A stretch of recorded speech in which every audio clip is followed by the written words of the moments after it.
A very good evening and welcome to another exciting edition of Big Talk, a program where we highlight political issues concerning Nigeria. My name is Ubong Osoro, your host on the program tonight, as we look at the Tinubu's administration 3 years, close to 3 years down the line. What has been the achievement of the administration of Bola Ahmed Tinubu, who was elected some 2 years and 8 months ago, where we saw Nigerians give him the mandate, although it was heavily contested, and to date some persons still believe he didn't win the elections, but that's talks for another day. My name is Ubong Osoro and welcoming you to the show tonight. On the program we'll speak with one APC chieftain and also the Lagos State coordinator of the Renewed Hope grassroots movement, as he's joined us live in Abuja studio to look at the Tinubu's administration. We assess policy and we assess some of the gains that the APC says the Tinubu administration has made, as we also look at it vis-a-vis the feelings of the Nigerian people. Thank you so much, Dr. Moses Adeleke, Lagos State coordinator of the Renewed Hope movement, grassroots movement, for coming on the program. Thank you. I know that you'll be going to Lagos very soon. Sure. But let me start on a lighter note. How is Lagos?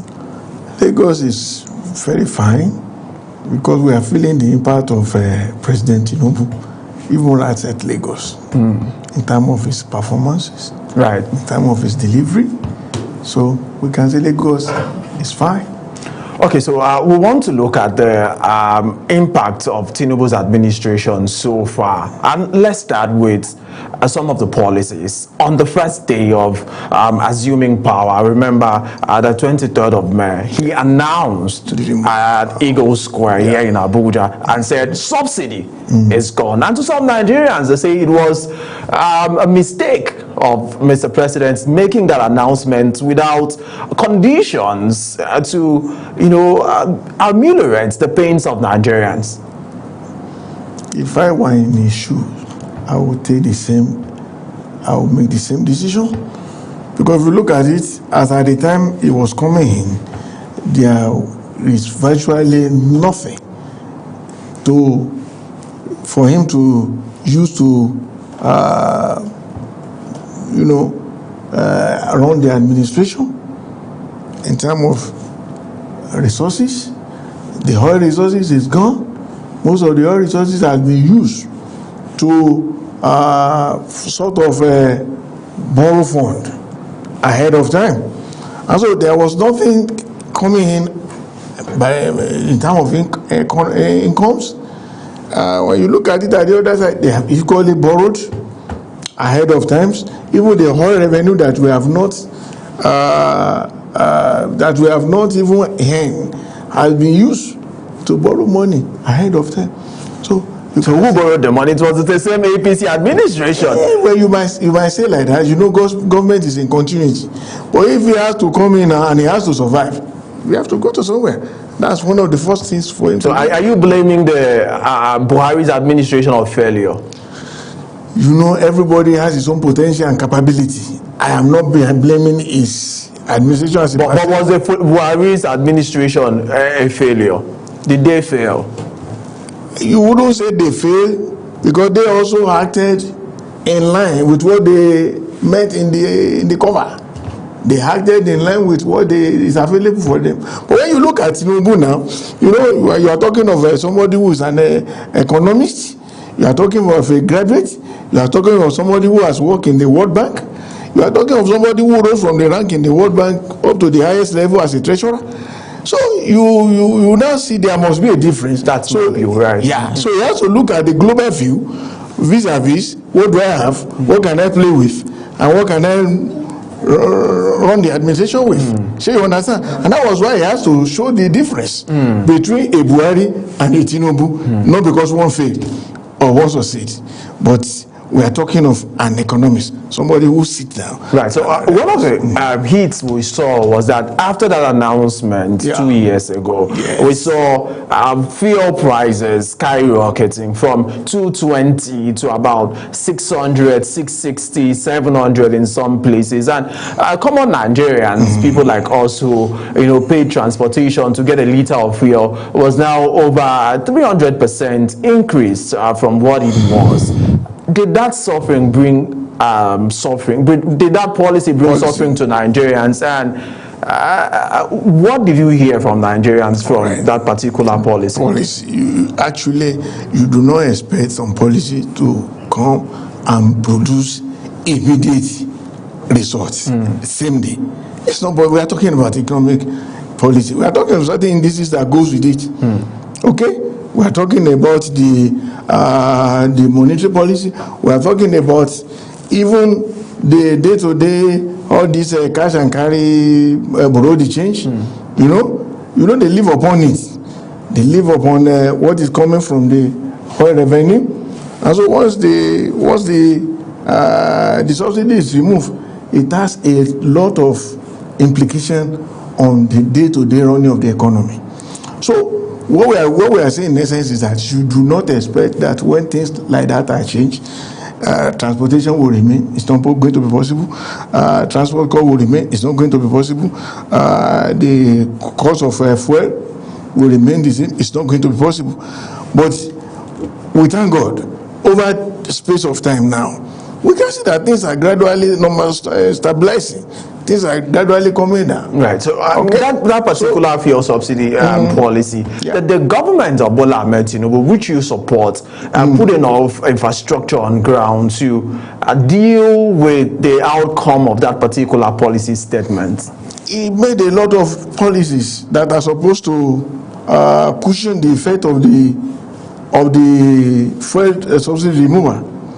So, but a typical Nigeria would like to cry before we like to make a lot of noise, before we, instead of us to be patient to see where the thing will land.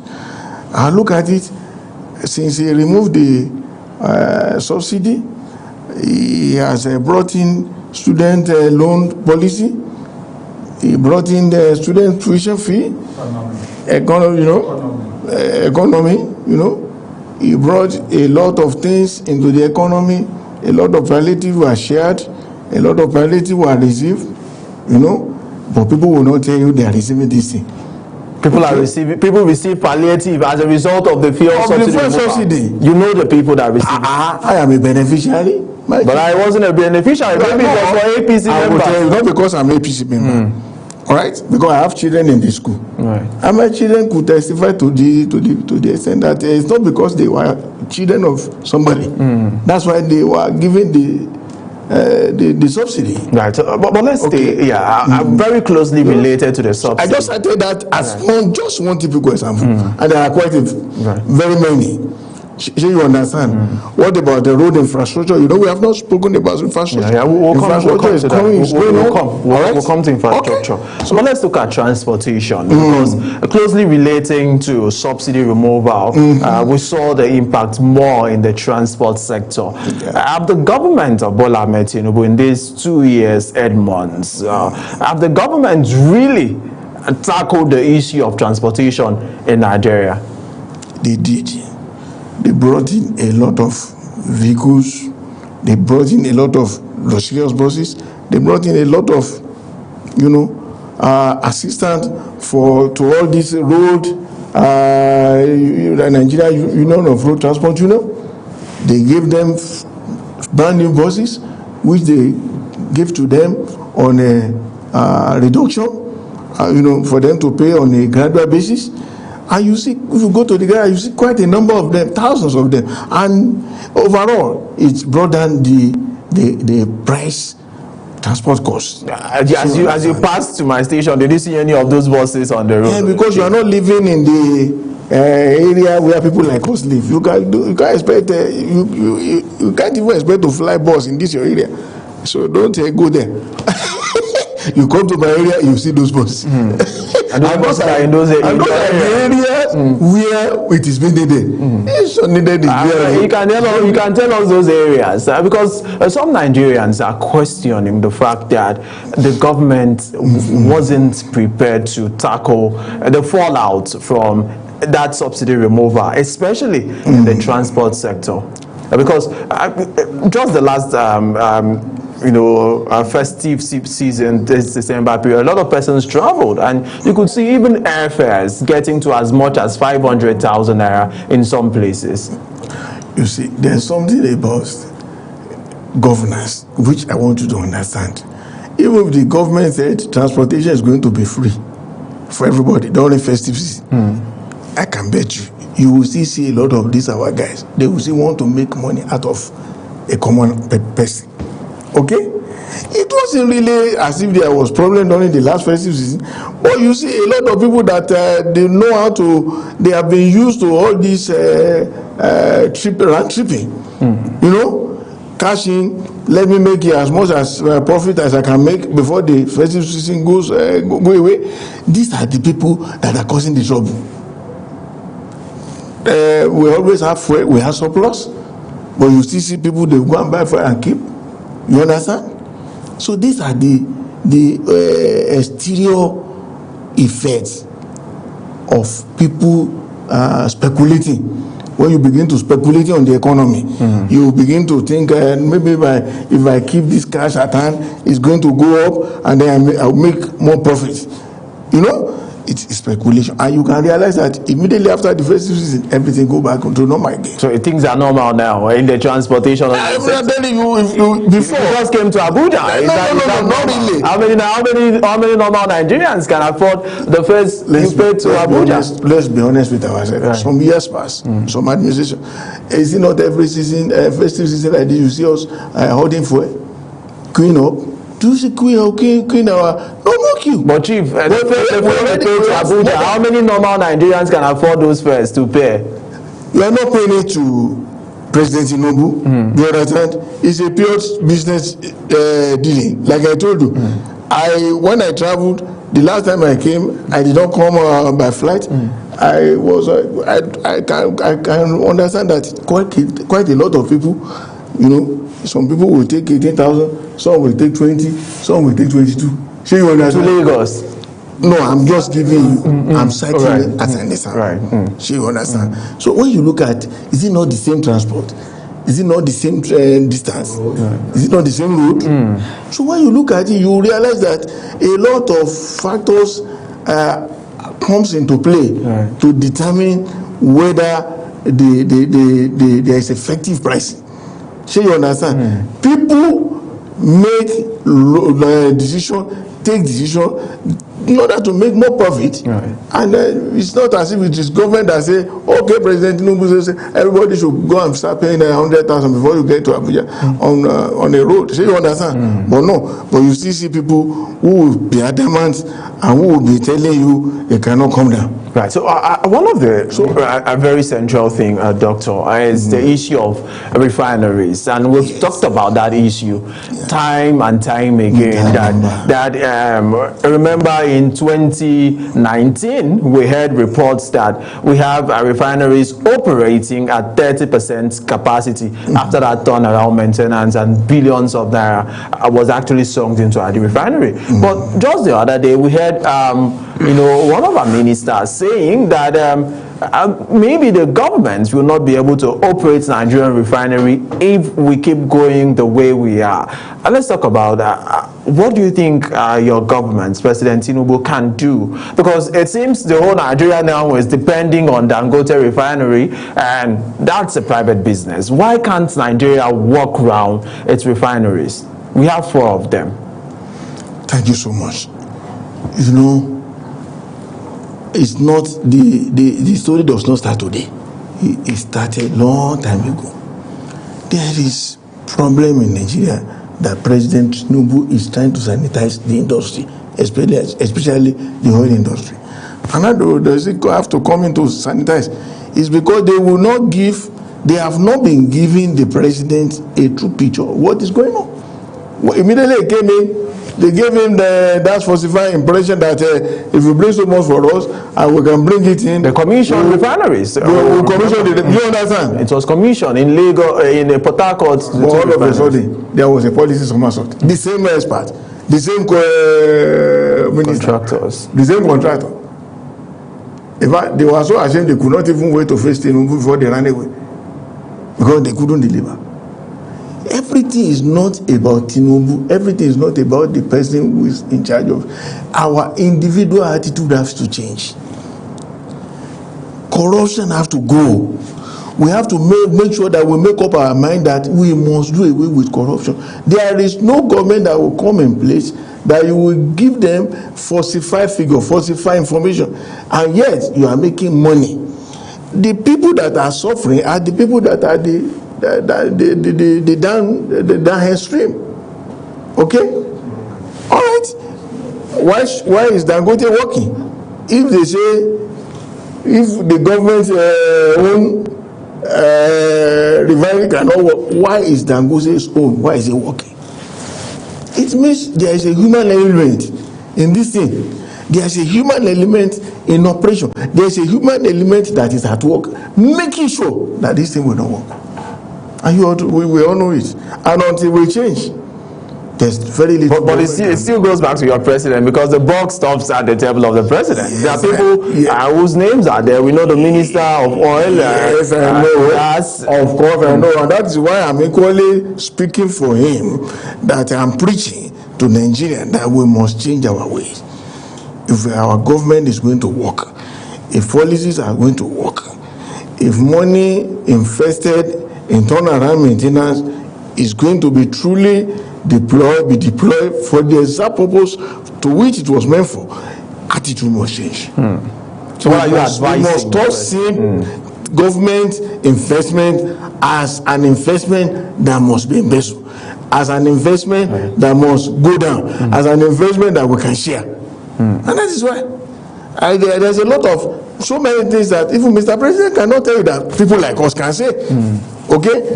When you see Central Bank today, a lot of big men who want their children to enter there. To go and do what? Is it not because they want to go and make sure they capitalize on government policy so that they can... Why? You don't know. NNPC today, ordinary children of ordinary people or men cannot be there. So the president cannot do anything about it. He's the commander-in-chief. Yes. So when you now see the president taking harsh decision on these people, these are the same people. So has he taken the harsh decision so far, Chief? He has taken a lot, which I'm aware. Right. Immediately he came in, I could recall that a number of those people's children that were employed. Right, people were stacked from the CBN. They were. Exactly. You know, as soon as they are finishing use call, they just want no experience, nothing. Mr. President, that's to disengage some of them. Okay. But we still have a lot of people shouting, hardship, unemployment, you know. But they have forgotten that it's not ordinary people. All right. So there's a policy of privatization that has been was sold at a point by former Vice President Atiku Abubakar that we should privatize the NNPC and the rest of them. And some persons sound adamant, and it seems your government may be doing that line now by privatizing national assets. What is your thoughts on that? It depends on your motive. The motive of the former Vice President Atiku Abubakar was very, very wrong. You can see that even in their utterances in the recent time, there are policy somersaults in their statement, of which means they are not even so sure or certain that if they sell government parastatal, that will yield the result they had wanted. Okay? And that's why you must be careful in listening to many of them, because they were formulating those things in order to further their own nest, in order for them to benefit their friends and their cronies. But if Tinubu does privatization, is okay. The way he does it, it was not the same way he said it. He said they are going to sell all government owned, and he did not stop there. He said we sell them to his friends. Is that a good policy? Why must you add, I will sell them to my friends? I didn't hear that, but Yeah, but he said it that time. If you go back, if you ask people, he said he's going to sell them to his friends. Okay?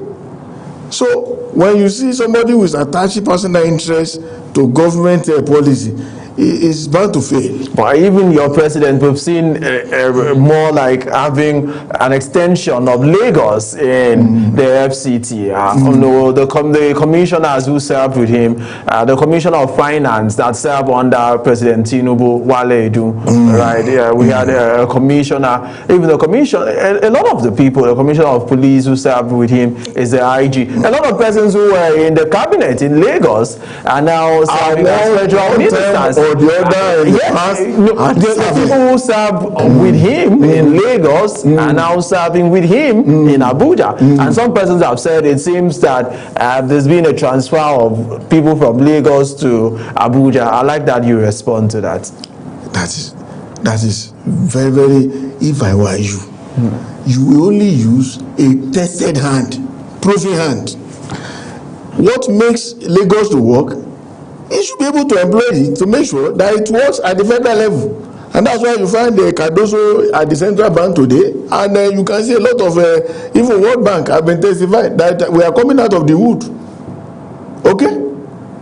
Do you want me to go and borrow the same people who were printing money in order to cushion the effect, in order to show off the value of the naira? But we thank God today we find a Cardoso. We have a minister of economy. We have a Wale Edu. We have quite a lot of these intelligent people who understand the terrain of the economy, who can work hand in hand with President Tinubu to bring him back. And the economy is getting back. You know, you can testify. Some Nigerians have said, where's the place of nepotism? We have credible Nigerians all over the country. Be careful of using credible Nigerians but are not tested. The tested one, the result we are seeing, testimony we are hearing from World Bank, have proven that this one that we are using, this present one, they are producing results. So Lagos people produce results? No, I will not say Lagos people. What I'm telling you is that those in the help that Mr. President is using, they are producing results. And I can hear it from the World Bank result. I can hear it from economists. I can hear it from even so many people that either though they don't want to join the team of President Tinubu. But in the recent time, you see a lot of people dumping their former belief, dumping their former party, dumping their former, things that are not working. And then everybody begin to say it's because with the way it's running the administration, with the way it's running the economy, they have faith in him that this man is going to perform, and he will perform, and by the grace of God he will finish his 2 terms. Right. 4+4. We've not gotten to that. I don't know what 4+4 is. I don't know. Well, let's look at the issue of insecurity. Actually. Yes. When the APC came around in 2014, it was formed. In 2015, it was strong and campaigned on the tripartite promises. They said they will end insecurity, they will sort Nigeria's economy, and they will fight corruption. But let's stay with insecurity now. The problem of insecurity continues. Just the fortnight ago, some worshippers in Kwara State church during a vigil were kidnapped by armed men, popularly called bandits. And we see the issues continue. Has the APC government been able to stem the tide of insecurity in Nigeria? And what is President Bola Ahmed Tinubu doing that you feel Nigerians should listen to the message of the renewed hope? You know, when you allow a monkey to taste banana, it's not so easy to take it away from his mouth. A lot of these so-called bandits, they were being trained in the past, sponsored in the past. Okay? By many of them, by people, people who have been making business out of the business of insecurity. We all know it's a big industry. Insecurity. We all know ourselves. We don't want to face the fact. Most of them, some of them came in through all this mining, you know. They want to mine, they want to tap our mineral resources without going through the normal process. Okay, and in the process, they go and give money to all these so-called, they name them by this by themselves, to cause disruption so that government will be disengaged, will be distracted, and look elsewhere. I just had one example. But where I'm going to answer your question is that what has he been doing, this administration? We thank God. There was a clamor for United States of America to come in, you know, to partner with us, and they have come in. And I have, as a matter of fact, I have believed that all we need to do, let's put things together, let's be patient, we'll begin to see the results.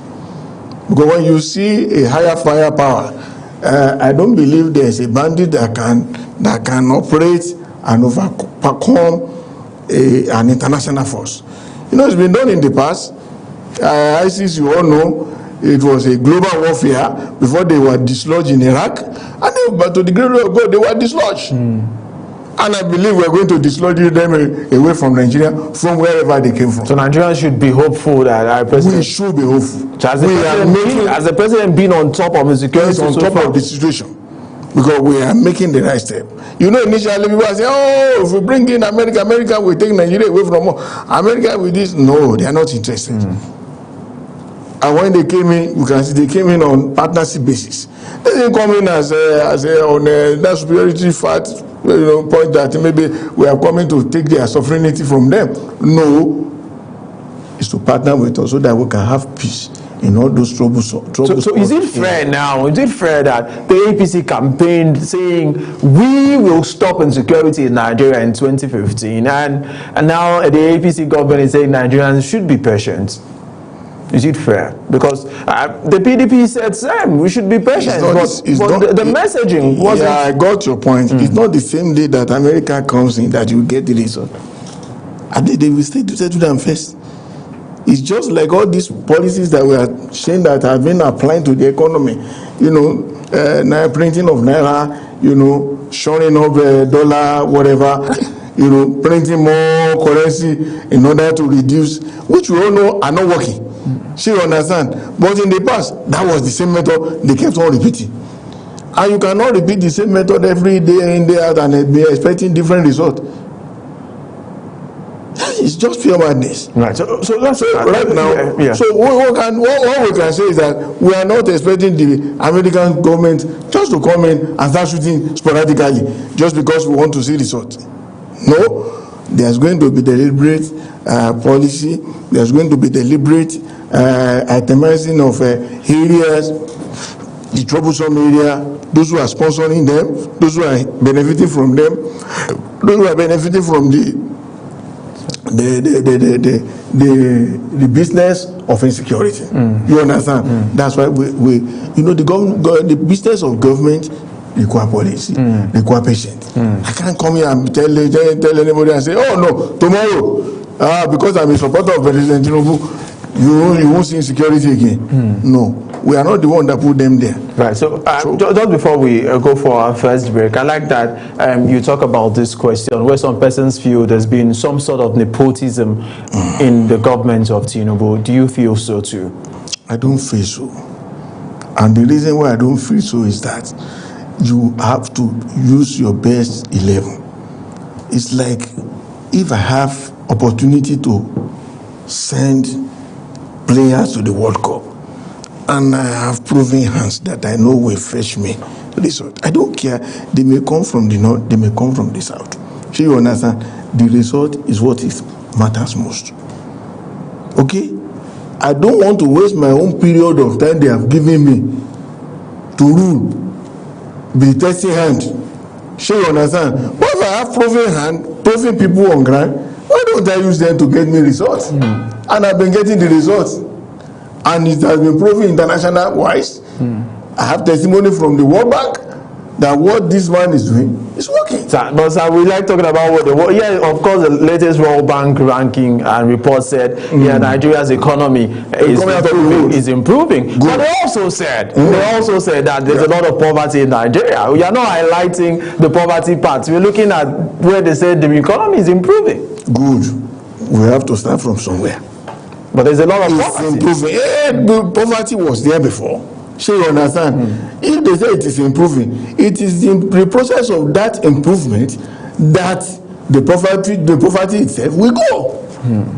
Are you getting it? But more persons are falling into if somebody poverty. should come and tell you now it's not improving, it's not improving. If a World Bank should tell you it's not improving, all of us should feel concerned. We should feel concerned. Are you getting me? We should feel worried. Right. But they said, fine. The mixture, intermix of what is been applying. They say more Nigerians are falling into poverty, but the economy is improving as a result of some of the policies. They are not saying more Nigerians. Don't let us misquote them. They said the economy is coming out of the wood. Apparently, it has been. But poverty. Somebody they said there's poverty. Somehow that system.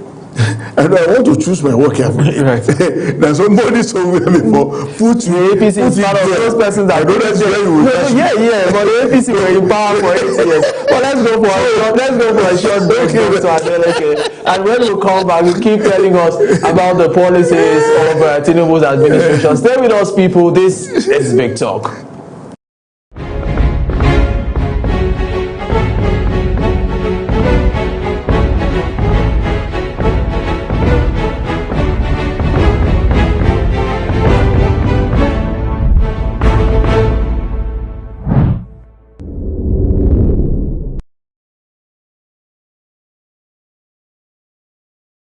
Politics decides our economy. Politics shapes our security. Politics defines our future. But who is asking the hard question? Is intimidating governors to our opposition, and some allegations even say monies are offered to the tune of billions of naira to these governors to come to the APC. On Big Talk, we take politics beyond party lines and press statements. We interrogate policies, challenge power, and it shall be addressed.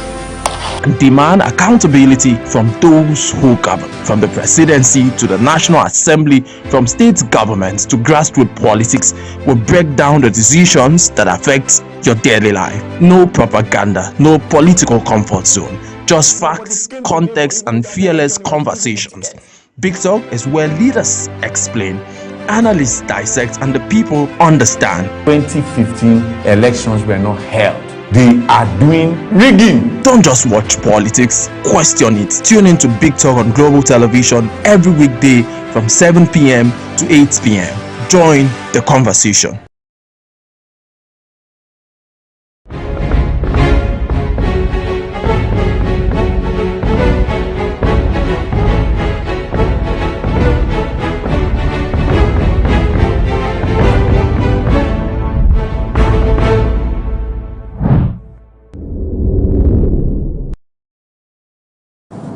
Alright, welcome back to the program. If you're just joining us, this is Big Talk. My name is Ubong Usoro, your host on the program. Tonight we're looking at the dividends of democracy as we do an assessment of Tinubu's administration. And we have in the studio Dr. Moses Adeleke, the Lagos State Coordinator of the Renewed Hope Grassroots Movement and also an APC chieftain. Thank you so much. Doctor, for coming on the program once again. Thank you. Right, so we're doing some assessments. Let's look at agriculture now. Recently, we've had reports that there's been reduction in the prices of staple food, but also farmers are complaining that the prices that they bought most of the products, what they use for planting, they cannot realize it because of how downward, they have to now sell the finished product. So yes, there's reduction, but the farmers are losing money. Let's talk about the agricultural policy of Mr. President. Thank you so much. When he came in, Mr. President had to cave in to the global demand of the Nigerian government establishing a ministry, another ministry of livestock. Right. Because we realized that part of in the quest of looking for, tendering the livestock is bringing this age-long, battles between the herders as well as the farmers. Okay, and I believe, you know, it's not that same day that that ministry is created that we'll see impact. And that's why you see the World Bank are being careful. They say things are looking on the good side. But people are in poverty. They are in poverty. But people are, well, looking, things are gradually taking a better look. All right? So, like I said, we'll get rid of the poverty. But we have to start from somewhere. Okay, now, subsidies are being given to farmers. All right? A lot of recently I read it on the net as well. I'm sure you will be aware. A lot of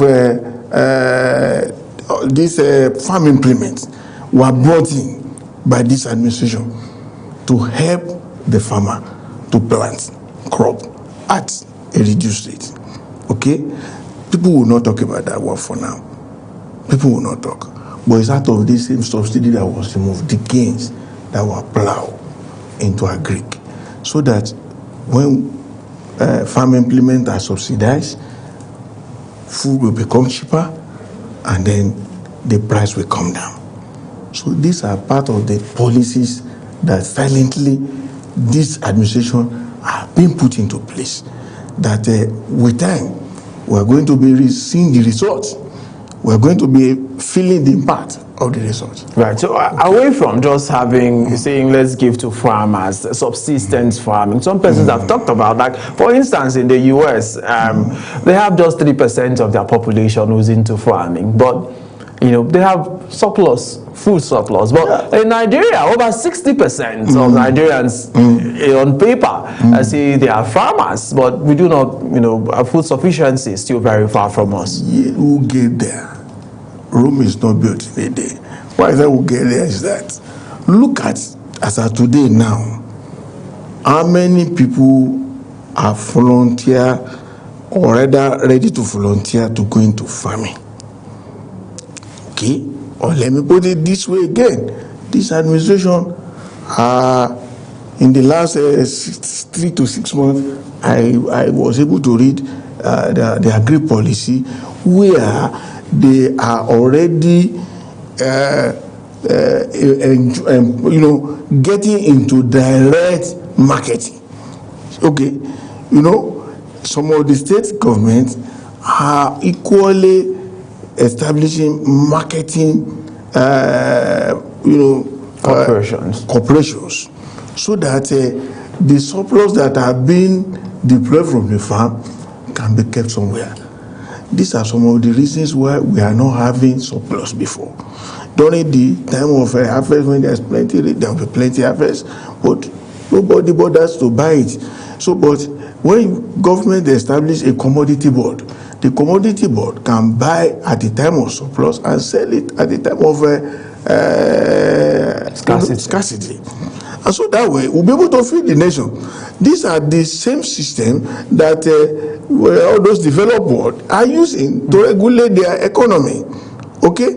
If there is a disaster in Africa or any other place, part of the world today, you will be hearing that USA want to give us some help. We do not, most of those help will not come in monetary fund. They will come in terms of grains. They will come in terms of this or that farm produce, which they have kept. Are you getting it? So in that way, they are able to go back to farm and produce more. Or in our own case, it will be recorded for us that World Bank gave us 10 tons of this. This? It's not as if they gave us $. They gave us assist from their surplus, and we'll get there too.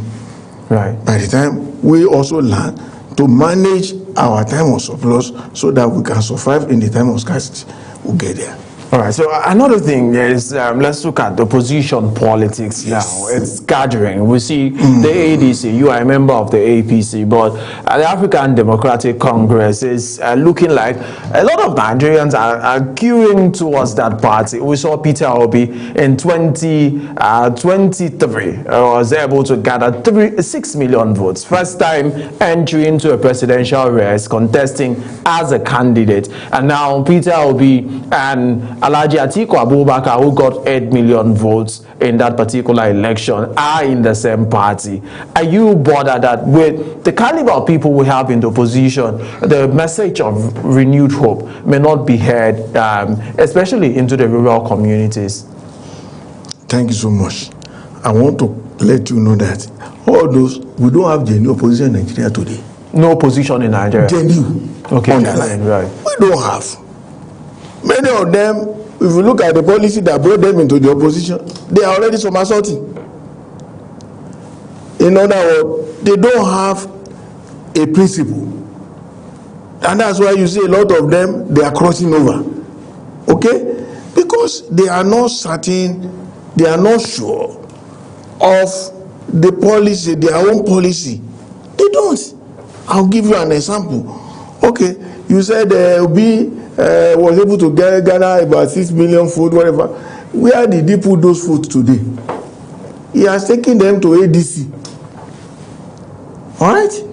So it means ADC, it was not ADC that was not the one that produced the 6 million food. ADC was not. He was in a particular party with a particular policy, with a particular focus. But all of a sudden, because he could not manage the successes of that time, because he could not manage the policy, he abandoned the ship and ran to another place. And they start all over again. There's no consistency. So when you see a serious opposition will be consistent in what they are preaching. They will be consistent in what they are dishing out. They will be consistent in the assurances they are giving to the people of Nigeria to let them know that this, my particular policy, is the one that is an alternative, a credible alternative to the one produced by APC. So today, you can see that they don't have a credible policy that they can present to the world. The ADC, just for information's sake, I covered a meeting of what they call the 50 wise men, where those men are to write out the policy statement and manifesto of the party, and I'm sure they will soon be out. And that those men are chaired by a former chairman of your party. In fact, the first chairman of the APC, John Oyegun. Very prominent man. Yeah, I will tell you that John Oyegun, with due respect to him, he belongs to those who have been confused over time. The former chairman of your party? Yes.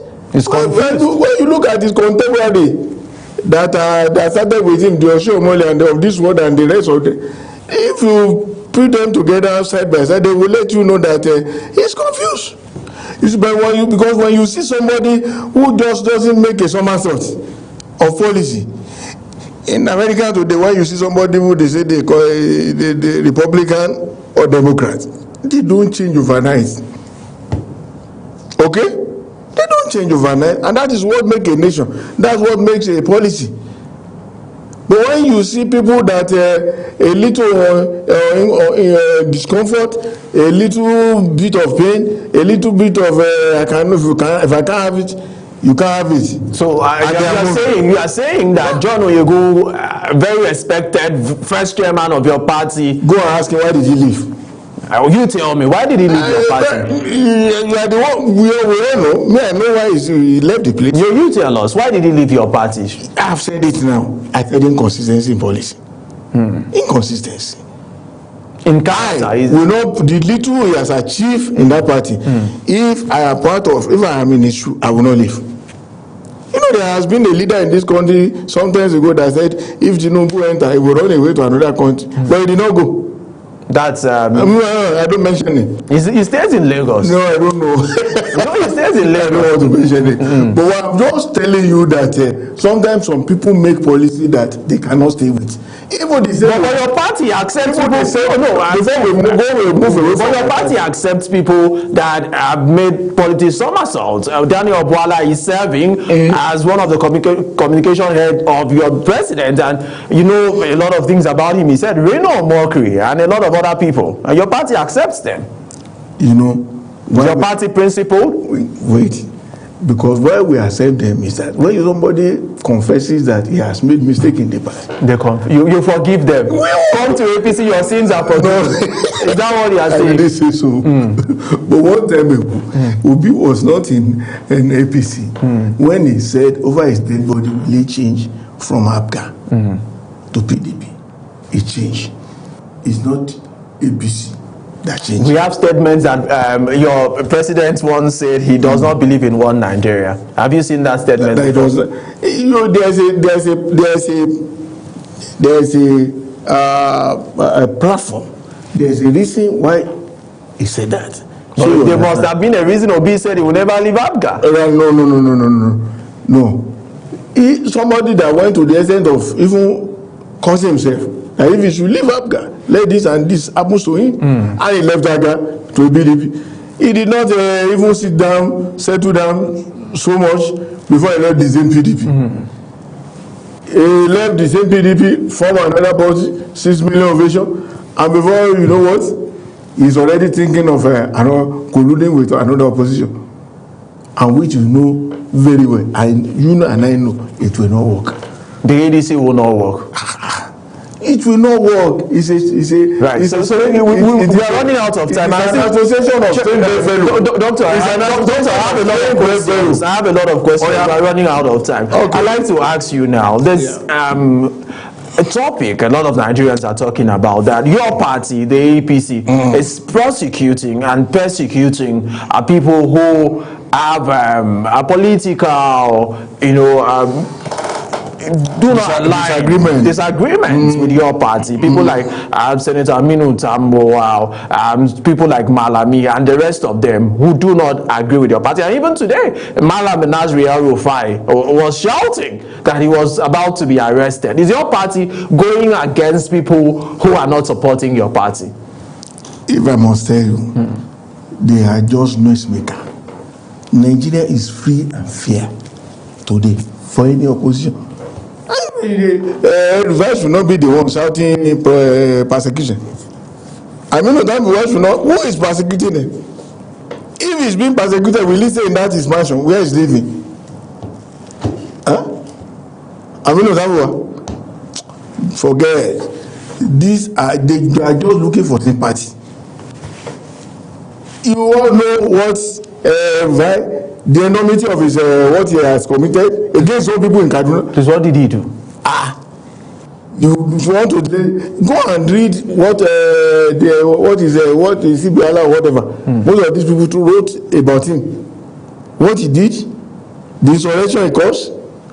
But he supported your president. In fact, the president in Kaduna said El-Rufai should not leave Nigeria, that he will be very useful in his government. Why he said it was because El-Rufai did those things for a selfish gain. When he now realized he's not going to benefit from our party, he started misbehaving. Is it not just about 4 or 5 days ago? He was saying that he was never a president of President Tinubu. Is that not a wonderful thing to say? If you think of here, if you are not his friend, why were you orchestrating, hobnobbing all around during those times? Well, because you did not gain what you felt, you will have gained. You quickly turn around to say you are never his friend. I was not deceived. I was not deceived. For him to say that, because I know him. He's a pain in the ass. Once you don't give him what he wanted, he will tell you that he's not a part of the system. All right, so Chief, I'd like to ask now, going into the elections are not open and campaign is not open, but it seems President Tinubu is already campaigning. But the Constitution does not allow that. Show me where he has campaigned. Where did he campaign? Show me one. We have a lot of movement. We have City Boy movement, door-to-door movement, Renewed Hope, grassroots movement. What is the movement doing? Are you telling me you don't want your hope to be renewed? You do that. As a Christian, as a Christian, I renew my hope spiritually and not politically. You cannot term that as politics.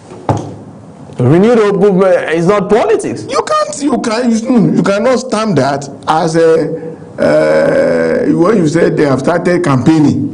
No. So you confirm to us, are they because some Nigerians are saying as a policy of the party is just an establishment of a reminder of their aspiration that we are going on a journey, and this journey has to do with renewal. So when leaders of your party, like Ambassador Ode and leaders of your party, you know them, they say we have passed vote of confidence for President Tinubu's second term. What does it mean? They have passed vote of confidence on the second term of President Tinubu because they have seen that what President is that Tinubu, not campaign? What they have seen that no, they have. Did you see us on the road, streetwise, sharing whatever? There are rules of campaign. Okay. For me to say I pass a vote of confidence on your TV station here, I don't mean I've started campaigning for you to be president. You know, but I may have seen one or two good things that made me to adhere to your station, and I can boldly let people know. That's what it means. Okay. So that's what it means. So no campaign for President Tinubu. Nobody's campaigning. We've seen buses that are branded and buses are being bought. It's not campaign. Nobody's campaigning. Nobody's campaigning. When it's their time. That is different from what ADC is doing. What opposition is doing. Nobody's campaigning. But you should lead by example. You are the ruling party. We are. Because we will not see President Tinubu directly getting engaged in this thing. So if I get my money, transform myself, you know, buy your airtime and let you know that what President Tinubu is doing is good. A vote of confidence. I'm not a vote of confidence. And it's not a campaign. But he has not himself come out to say he's campaigning. You all know when they want to when they want to catch them for violating the rule, they know how to catch them now. The rules are there. Why would but we've not seen nobody go to your state and begin to say I hereby present myself for another. We've even seen the minister of the FCT who's gone from one local government to the other in Rivers State with Renewed Hope ambassadors and all of these things, and you say it's not campaign. It's not part of campaign. It's not campaign. It's vote of confidence. It's vote of confidence. Maybe today I'm learning a new meaning of vote of confidence. Vote of confidence, exactly. Vote of confidence, something like that. All right, we'll go and let you go because you've signaled me as to the time. And as you go to Lagos State now, some Nigerians are saying that let's have an all-inclusive Nigeria, and it's not about Lagos. It's not because some persons still feel they are disenfranchised because it's more of Lagos politics. What do you have to say? Let's close on that note. All right. If I have to tell you that majority of those who are making the administration move, they are not necessarily Lagos. But you want to tell me that the Minister of Aviation is a Lagos boy? It's not. He used to be in opposition before. No Mokri. Is he a Lagos boy? He used to be in opposition before, and today they are. And you are happy he's speaking for your party? No, because I'm happy he's speaking for my party. I want to say that the Minister of Aviation. Do I need to be happy? He knows what he's doing. He's a lawyer. He's a son. So you understand? And he was one time critic of this administration. Just once. And even President Tinubu can't use that because President Tinubu at one time had criticized Nigeria, but he's the president of the country today. Yeah, it always starts like that. You know, when you sell a market, you cannot sell the market, the market of your enemy more than your own. Can you? It's not possible. Thank you. Thank you so much, Dr. Moses Adeleke. You cannot say Lagos State coordinator more than your own of the Renewed Hope grassroots movement, and you said you passed vote of confidence on Mr. President, and it's not campaign. Because it's doing well. All right, people, we have to end the show here tonight. Remember that Nigeria is our country, and we must continue to love this country. My name is Wong Husaya in Abuja, and I'm saying, be a good Nigerian, and bye for now. Thank you.